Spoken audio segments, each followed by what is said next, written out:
This episode of the BJJ Campaign Podcast is brought to you by Speed Pro East Bay in Alameda, California, in the heart of the San Francisco Bay Area. They're the source for premium visual solutions to spruce up your interior space.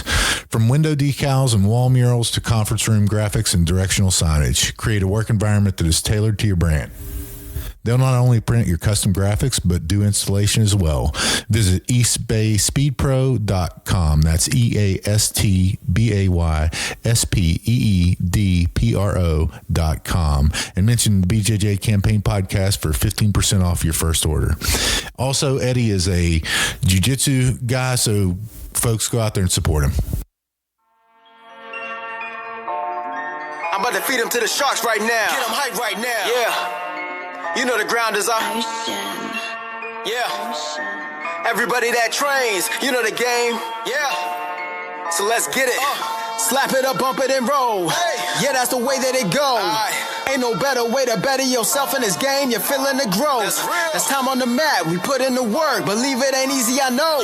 But we train for the love of the game, the love of the art. Now slap it up, bump it, let's roll.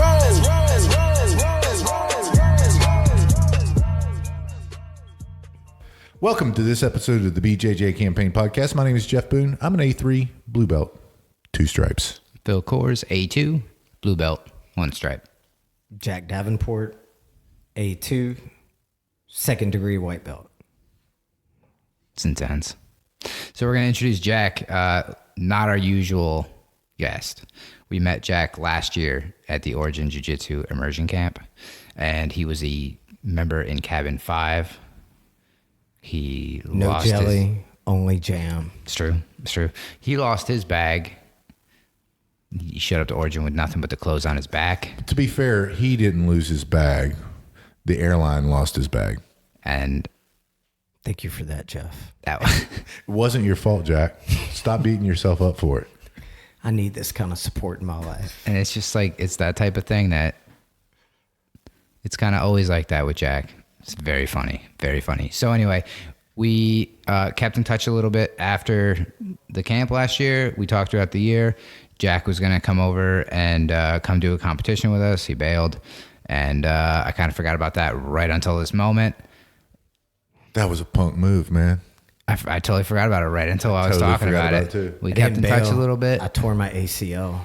That's bailing, dude. You can't tear your ACL and not show up at a tournament, all right? So I really couldn't make it. They sell braces and stuff. Anyway, so we kept in touch. Jack somehow got on our flight to come up here, and we've been hanging out ever since. But I think he's got a super interesting jiu-jitsu story so far. And let's hear some of it. Just to go on with that, you know, Jack is certainly the abnormal guest on our podcast. Thank you for clarifying in several times. I think they all get how abnormal the guest today is. One more thing, because I can't forget this. So last night during a demonstration, James Klingerman, who's pretty good at jiu-jitsu, is demonstrating the Von Flu choke, which I believe is BJJ Fanatics, which is a pretty respectable like jiu-jitsu publication. That was like their number one most either dangerous or like high percentage finishing submission choke. James Klingerman's Von Flu. James is demonstrating it, just answering questions last night, hanging out, and I was like, or somebody asked, "Can I see the Von Flu?" He shows it, you know, and then Jack's like, "I'm having an issue with it." So walk us through the issue, Jack. There wasn't an issue. I learned right then never to ever ask a question again in front of 50 people when I'm a 2nd degree white belt. All right. Well, we disagree a little bit. We totally disagree because it was hilarious. No, I mean, it was really comedy relief. I think it was a legitimate question. So what was happening was on his Von Flu choke, James... from the guillotine. will hop to the side, basically to pass the guard right away, end up in a side control type position. He connects his hands and he drives the shoulder pressure into the neck. And where you were having trouble was he was chasing you and spinning in circles, to relieve the pressure off his neck. I blame Dan. Dan is a horrible person. Partner. So, just kidding.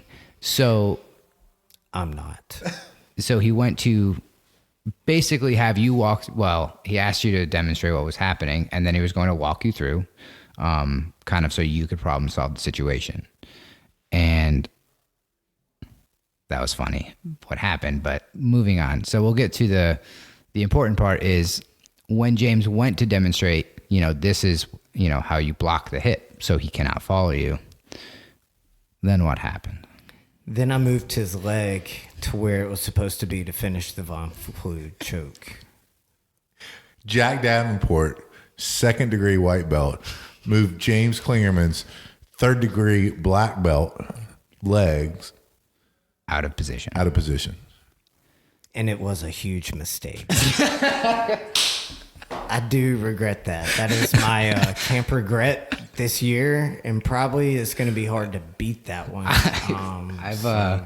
I've been to, what do you think, 20 seminars last time? If it was 7 days, maybe 20 seminars, and then 10 so far. And that's the best moment of jiu-jitsu camp between the last 2 years. I've never seen anyone move anyone's leg or any body part the whole time, except for Jack. And it's I'm speechless. So Jack, we love. I wanted to stick my head in the sand after that happened.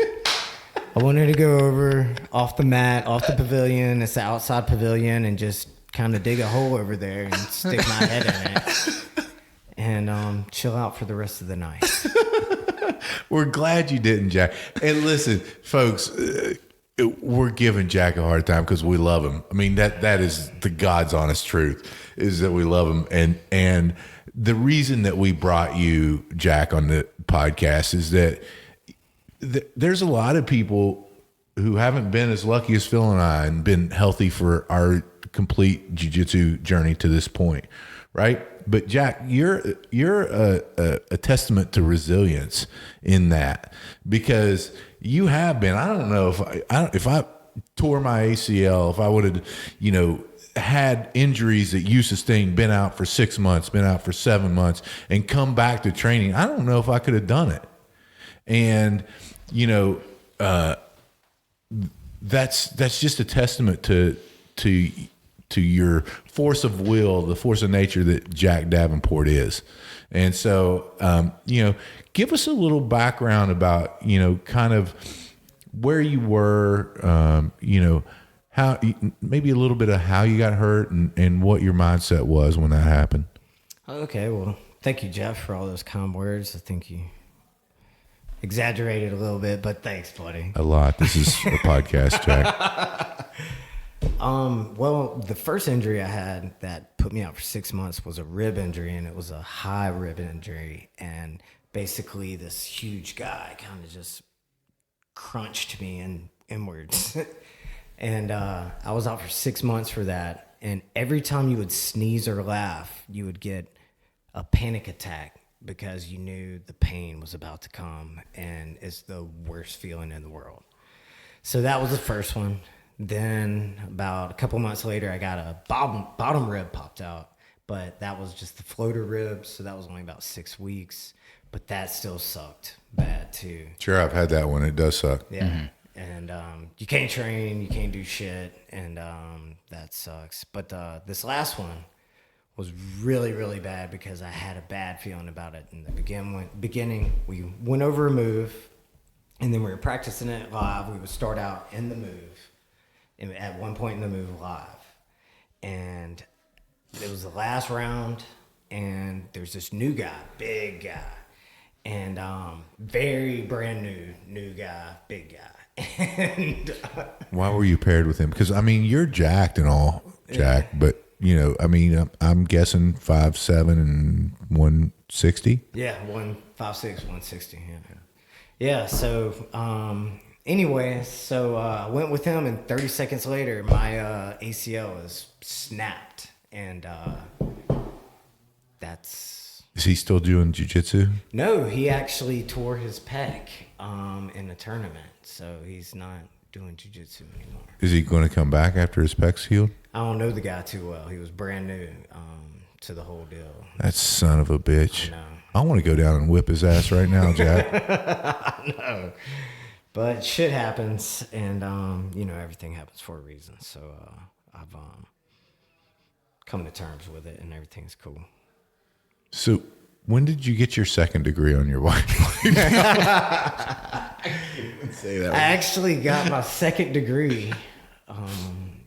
Right after I got my knee, my ACL torn. There's promotions about a week later, and I didn't know it was torn.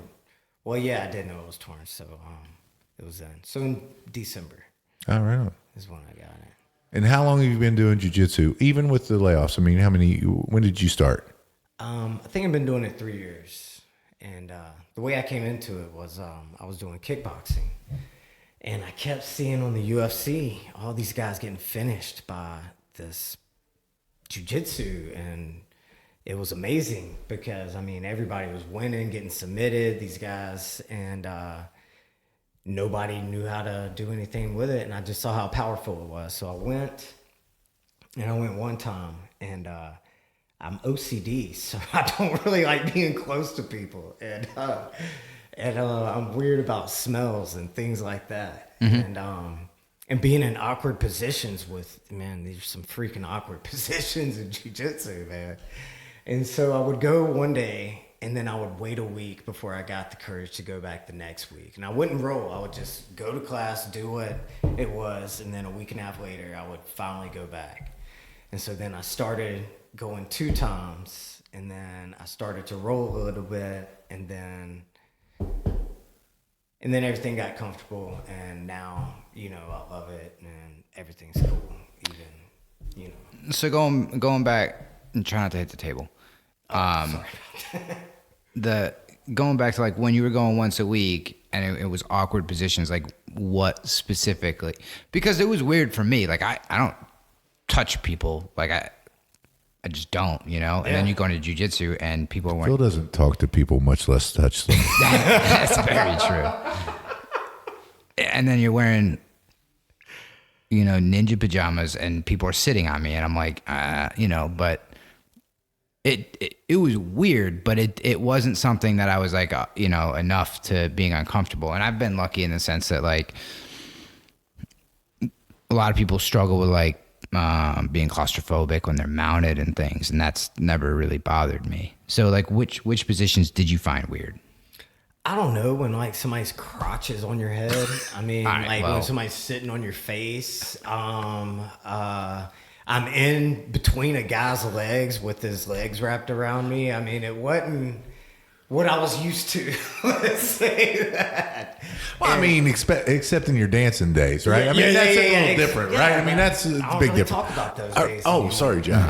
Yeah. So, but no. So it was really, really difficult, and but I got over it because I knew how important and how special this whole thing is, and how powerful it is, and it's just I had to do it, so I had to come over it, but overcome it, but. It took a while. Yeah, and listen, I love that. And you kind of told us the why. But what I want to know, and probably what our listeners want to know, because again, people out there are struggling with this exact same situation, right? You are unique, but not in that way, right? So how did was it just the inoculation of multiple and repetitive times of being in those positions?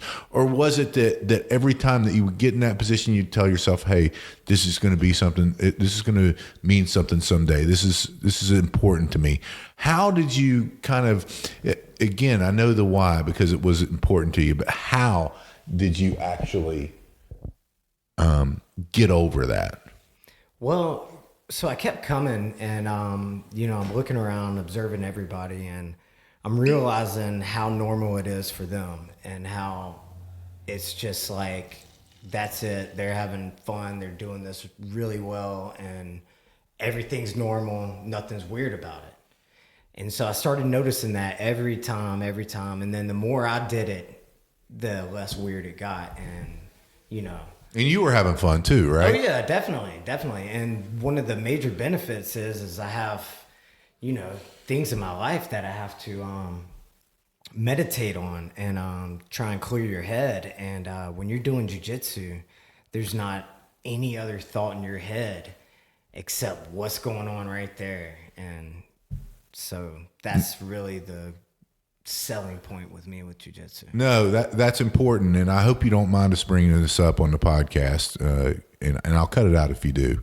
But, you know, your wife, Mallory, of 9 years, has been battling cancer almost the entire time that you guys have been married. Yeah, she was diagnosed 6 months with Hodgkin's lymphoma after we got married. And that's that's supposed to be, and I'm doing quotation marks, the easiest cancer to cure. If you get cancer, that's the one you want to get. Well, anyways, she was part of like the 3% that was just chemo resistant, and she has been through hell. She for 9 years, and she's chemo after chemo. She's had a stem cell transplant at MD Anderson.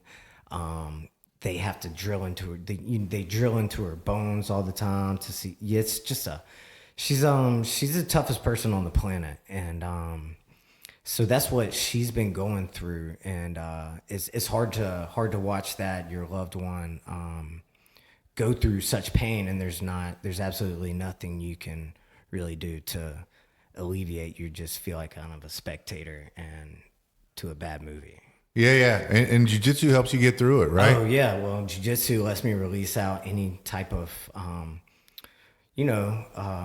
energy that being frustrated, not being able to do anything, and just also the serenity of the moment in jiu-jitsu is something you really can't replicate. Yeah, because if you think about something else or the situation that Mallory's in, you're going to get the shit choked out of you. Yeah, that happens anyways. Because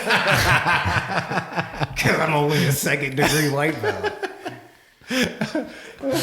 And I want to bring it back because this was one of the things, the listeners all know my story, and that I got into jiu-jitsu because of Jocko Willing. Jocko's here. And sorry to interrupt, but no, go.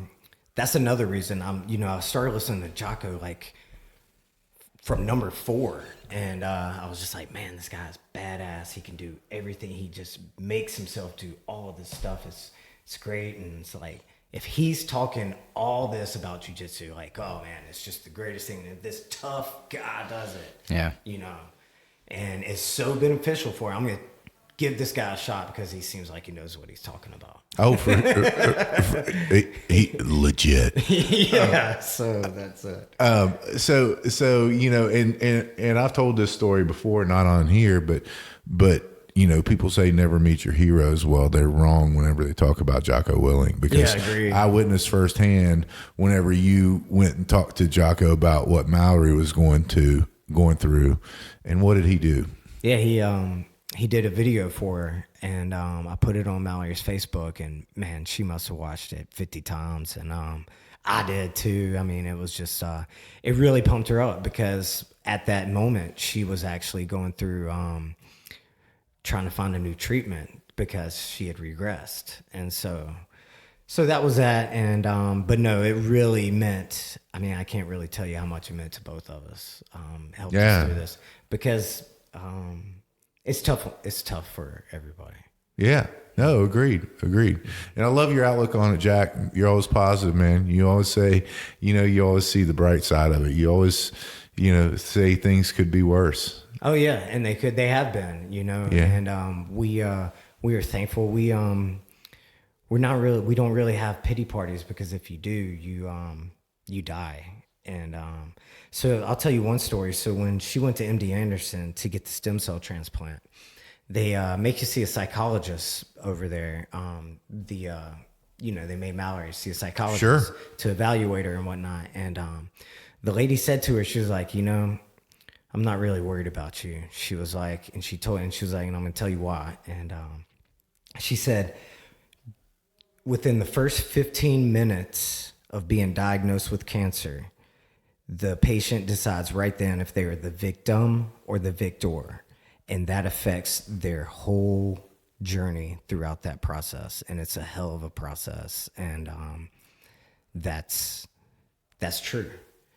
And Mallory, she's a victor. I mean, she should have been dead a couple of times. I mean, she was on her deathbed, and God has brought her back every time. And another thing is we're not bitter or anything. We know God has a plan, and we just try to handle this situation that we've been given to the best of our ability, according to what He would want. Yeah, no, it's very admirable. It's it's a lot to go through, Jack. It's a lot to go through, and we're gonna switch this up because we're all tearing up here. I am, and it's partly laughter, partly seriousness. But why don't you tell us the story of Brian Neff, our Cabin 5 brethren, who actually used to be the leader of Cabin 5, but now it's Dan. But why don't you tell us the story of the first time that he met Jocko? Can I say this joke on the radio? It's a podcast. Nobody cares. Nobody cares. All right. So Brian is this guy, man. We all love this guy. He was one of the most energetic, charismatic characters you'll ever meet in your life. And short, blonde guy, great at jiu-jitsu, just wiry. But he had this joke. Had us cracking up with jokes all week. So we'll leave out the expletives on this, on the last part of the expletives. But yes, proceed. Okay, dog. And so so one of his jokes that we all thought was funny was he said, "What's the difference between jelly and jam?" Nobody knew. And he goes, I never tried to jelly my blank up anybody's ass. So we thought that was the funniest joke we ever heard. So one morning I go to breakfast. And I'm late, and Jocko was sitting at our table. He would go around and sit with people and talk to them while they eat breakfast. We were all there, all of us. And the whole cabin was there, and he was there. So I get down late, and there's kind of a lull in the conversation. So I tell Brian, I'm like, Brian, tell Jocko your joke. And he's immediately shaking his head, and he's turning red. He's like, no, I'm not going to tell that. And by the way, folks, Brian was such a Jocko fanboy. Like, he could barely even talk to him. And we were encouraging him. Everyone at that table was encouraging him to tell Jocko that joke. Yeah, well, Jeff, I think you really sealed the deal. You're a great salesman, and I think you really sealed the deal. But I didn't relent either. So he told the joke to Jocko, and Jocko just sat there and looked like stone cold, like he had just shot some ISIS people, and just nodded his head up and down and did not say a word. And then about 30 seconds later, walked off. And Brian's face turned bright red. And the ambiance of the table was so uncomfortable that I was laughing. I had tears, and my face was cramping up from laughing so much. And it was the greatest thing I've ever seen. That's all I got to say. Maybe one of the greatest stories ever. Yeah. I wish we would have gotten that on video. Oh, that would have been gold. Yeah. Phil, why are you sitting here with a disgusted look on your face? That was a hilarious story. Why was It it? is a hilarious story. Do y'all want to tell the other two jokes? They're not that bad. Yeah. Okay. So what's the difference between a lentil and a chickpea? What I is don't know, Jack. What is? Well, I wouldn't pay $20 to have a lentil on my face. Think about it, ladies and gentlemen. Think about it. Oh my God. This is the best. He should have gone with that one. Yeah, well, he should have gone with that one. Well, no, Ben told a different one, because to try and save him, because, like, ladies and gentlemen, the table was awkward after that joke. It was awkward, to say the least. And I could not stop laughing. I mean, I was crying. I was inaudibly crying. So the next joke, Ben's this guy from Minnesota, really cool guy. And he's like, oh, okay, well, listen to this one. He's like, so this guy checks into the hotel room. And so he goes to his room, and then he comes back to the front desk, and he asks the front desk guy, he's like, hey, is the porn in my room disabled? And so the front desk guy's sitting there, like, looking at him, just really weird. And then, like, almost just getting mad. And then finally he just spats out, he's like, no, you sick fuck, it's regular porn.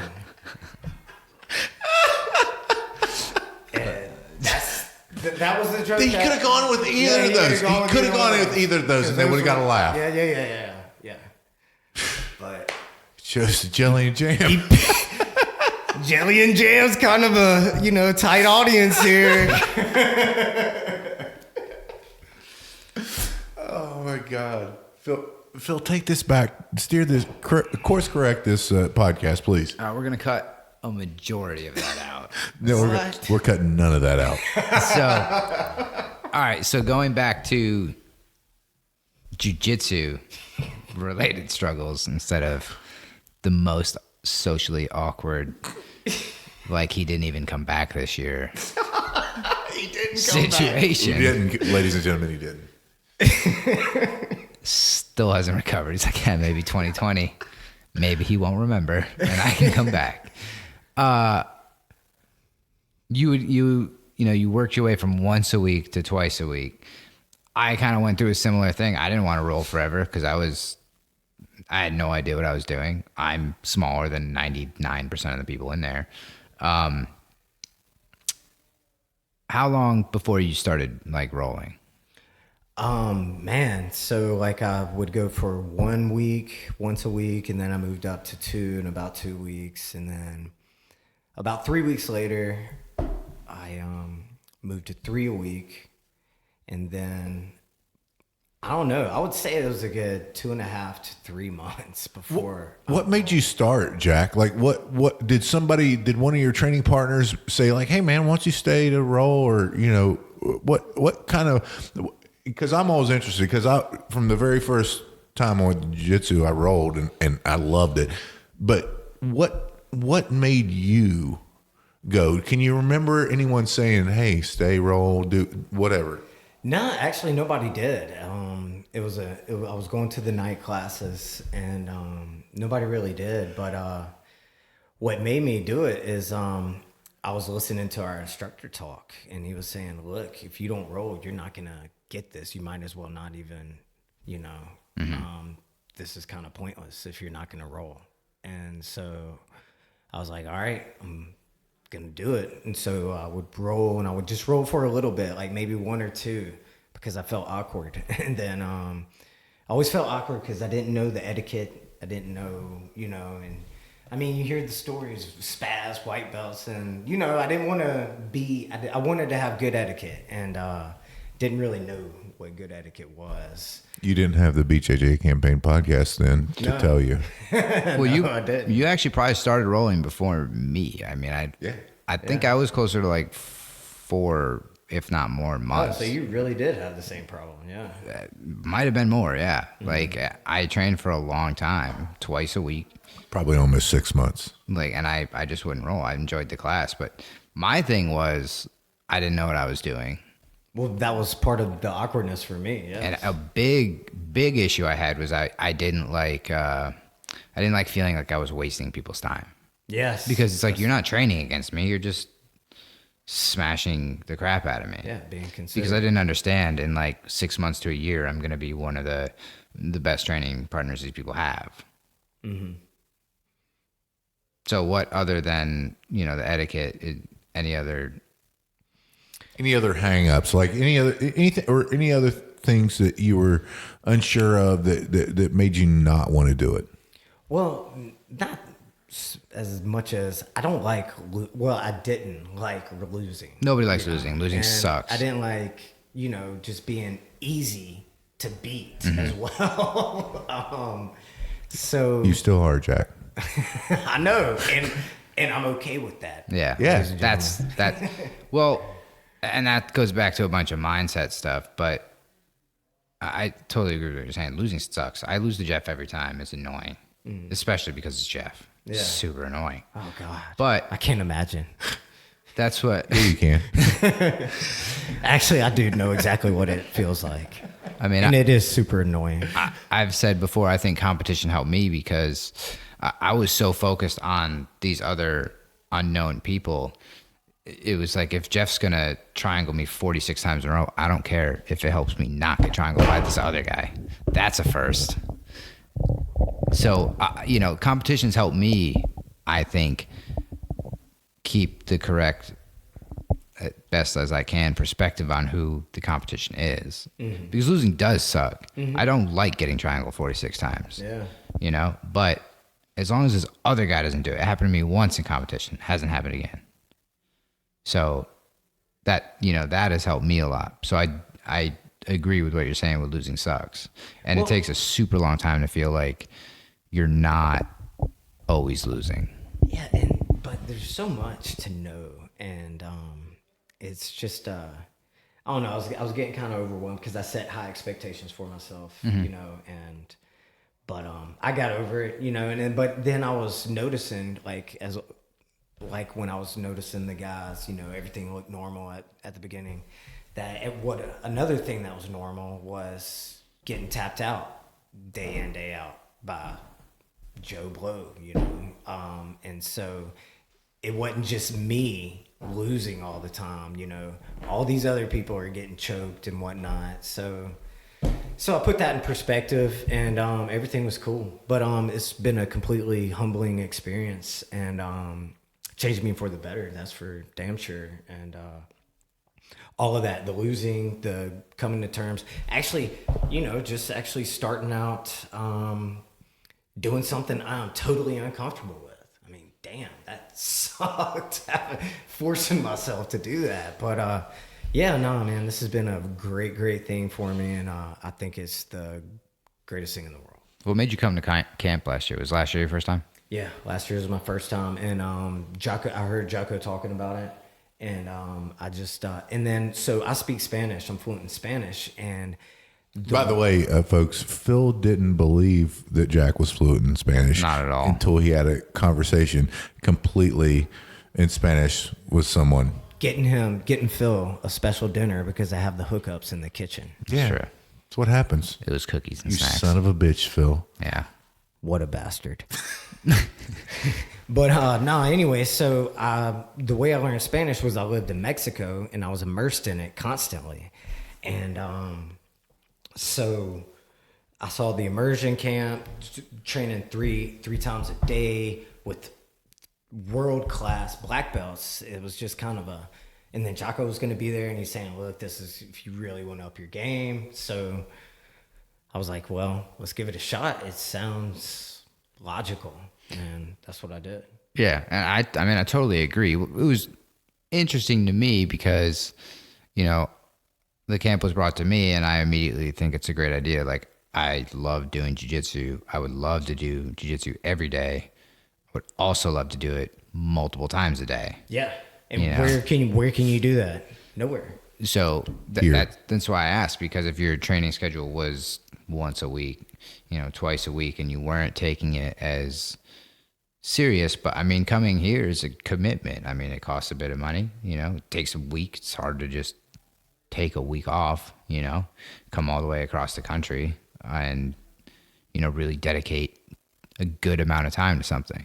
So that's what is interesting to me, is when that switch clicked from being, uncomfortable, not dedicating a bunch of time to finding it important and making it a priority, at least for a week, to do it. Yeah, no, it's best idea.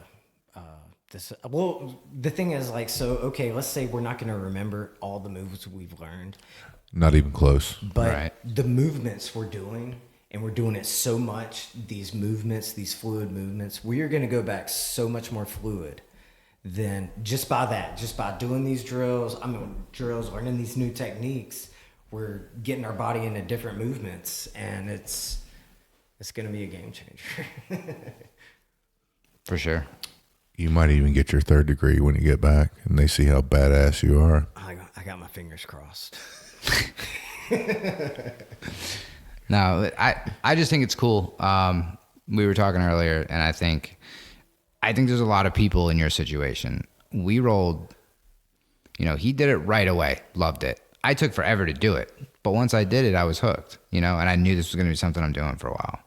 Yeah. Like first day, I was like, I've got to have more. And you had the total opposite experience.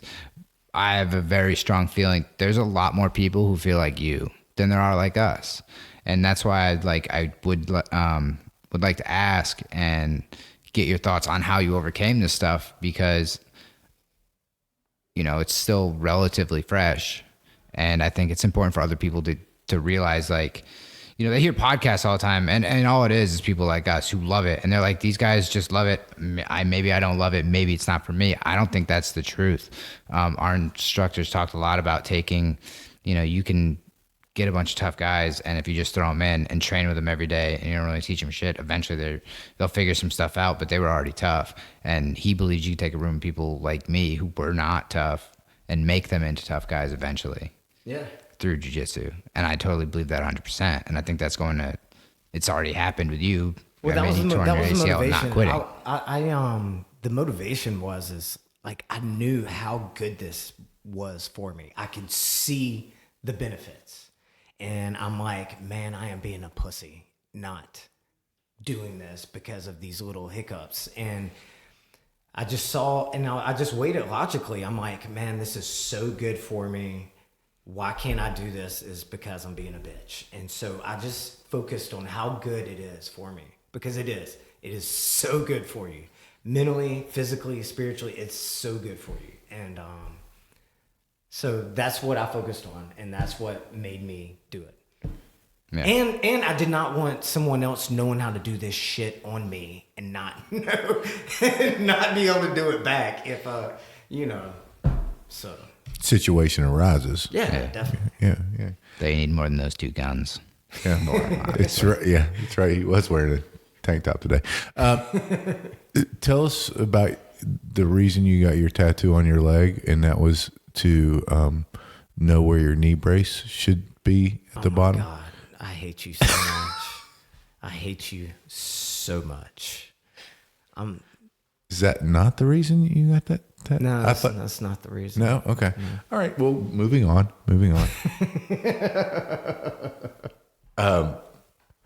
Seriously though, Jack, even though Phil didn't act like it when he saw you at the airport, you know how he is. I know. It takes Phil 3 to 4 days before he starts saying more than 5 sentences a day. Yeah. Right. Exactly.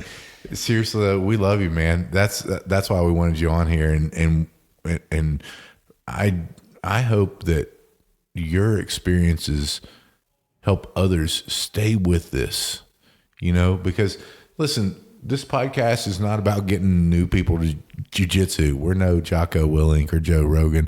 What our idea is to keep people training and to get everyone to realize the benefits that we've felt from jiu-jitsu.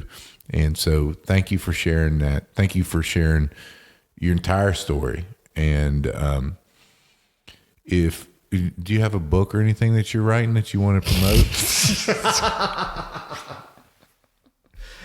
No, I don't have any books I'm writing, but love you guys too, man.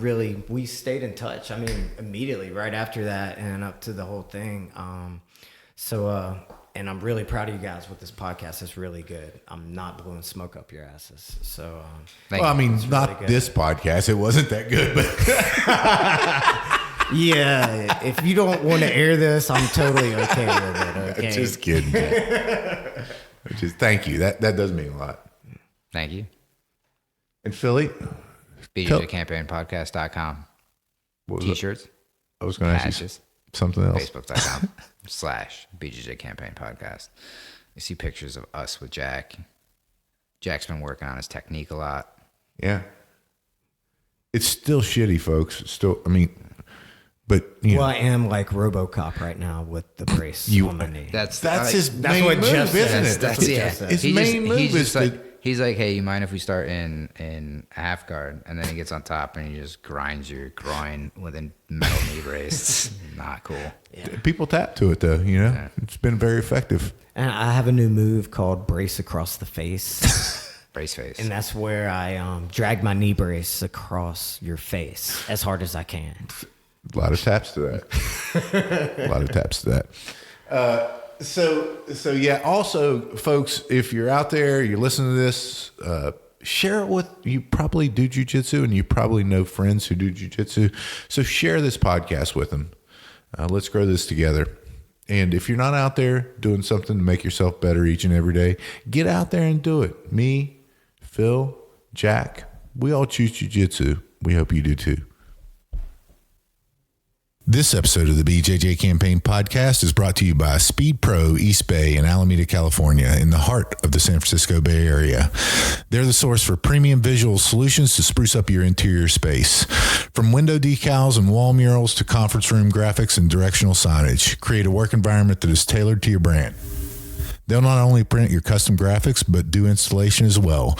Visit eastbayspeedpro.com. That's EastbaySpeedPro.com. And mention the BJJ Campaign Podcast for 15% off your first order. Also, Eddie is a jiu-jitsu guy, so folks, go out there and support him.